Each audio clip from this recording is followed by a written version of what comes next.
चाहती कि जो आज हुआ है वो रोज रोज हो। नफरत की वजह से हुआ है मेरे साथ वो सब कुछ। अरे तुम्हें तो रिश्तों का भी लिहाज नहीं है। हसद की चिंगारियों ने मेरे घर को भी जद में ले लिया। अरे मुझे तो तुम्हें अपनी औलाद कहते हुए शर्म महसूस।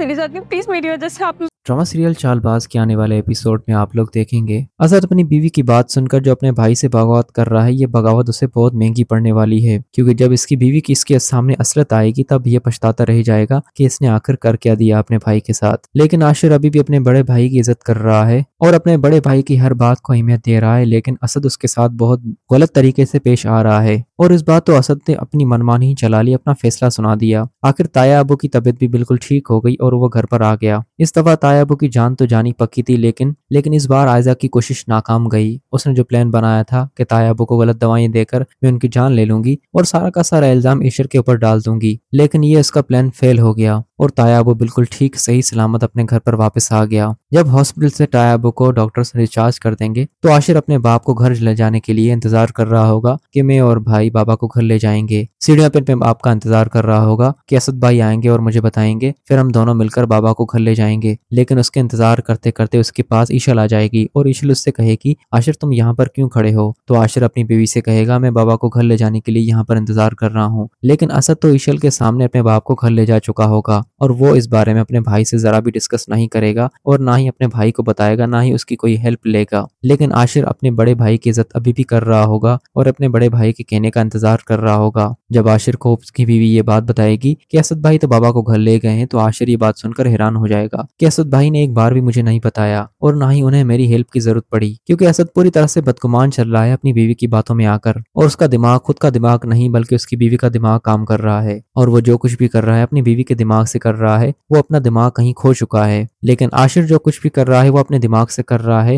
वो जरा भी अपनी बीवी की बातों में नहीं आ रहा, जबकि उसकी बीवी आयजा से काफी गुना अच्छी लड़की है। लेकिन असद की नजरों में उसकी बीवी सबसे अच्छी है। अब ये तो असद को वक्त ही बताएगा कि उसकी बीवी कितनी अच्छी है और कितनी बुरी। इस बार असद ने जो फैसला किया है कि आशिर अपनी बीवी को कुछ दिन के लिए घर छोड़कर आए, क्योंकि जो कुछ हंगामा ईशल की वजह से हुआ है, जो कि इनडायरेक्टली सारा तमाशा आयजा ने खड़ा किया, लेकिन उस तमाशे की जड़ उसने ईशल को करार दे दिया। जिस तरह आयजा बार बार ईशल को धमकाती रहती है, एक दिन इसका धमकाना इसका शौहर और इसका ताया अबू सुन लेगा और तब उनकी आंखें खुली की खुली रह जाएंगी कि ये सब कुछ आयजा कर रही थी और ये सारी की सारी खेल आयजा खेल रही थी। मतलब इस सारी चीज में ईशल का कोई भी कसूर नहीं था। तब आशिर का सर फखर से ऊंचा हो जाएगा और वो अपनी बीवी पर नाज करेगा और असद का सर शर्म से झुक जाएगा और उसके पास अल्फाज नहीं होंगे अपने छोटे भाई आशिर से माफी मांगने के लिए, क्योंकि फिलहाल तो वो काफी हवाओं में उड़ रहा है अपनी बीवी की वजह से। लेकिन जब उसकी बीवी की हकीकत उसके सामने आई तब उसके पास उड़ने की कोई भी वजह नहीं बचेगी और ना ही उसके पास सर छुपाने की जगह। लेकिन ईशल ने भी अपने शौहर से कह दिया कि मैं असद भाई की बात मानकर और अपने घर चली जाऊंगी, लेकिन आशिर उसे किसी भी सूरत उसके घर नहीं छोड़ने वाला और वो जिद कर रहा है कि उसकी बीवी उससे जुदा ना हो। लेकिन ईशल उससे कह देगी कि ताया अबू, रोहान और असद के बगैर क्या तुम रह सकते हो? तो ये बात सुनकर आशिर एकदम से चुप हो जाएगा और बिल आकर मजबूर होकर अपनी बीवी को अपने मायके छोड़कर आएगा। लेकिन आशिर सब्र से काम ले रहा है, सही वक्त का इंतजार कर रहा है, क्योंकि उसने तो अपनी भाभी की असलियत देख ली है। अब उसकी भाभी की असलियत उसका भाई देखे। तब आशिर की खामोशी, आशिर की बर्दाश्त और आशिर का सब्र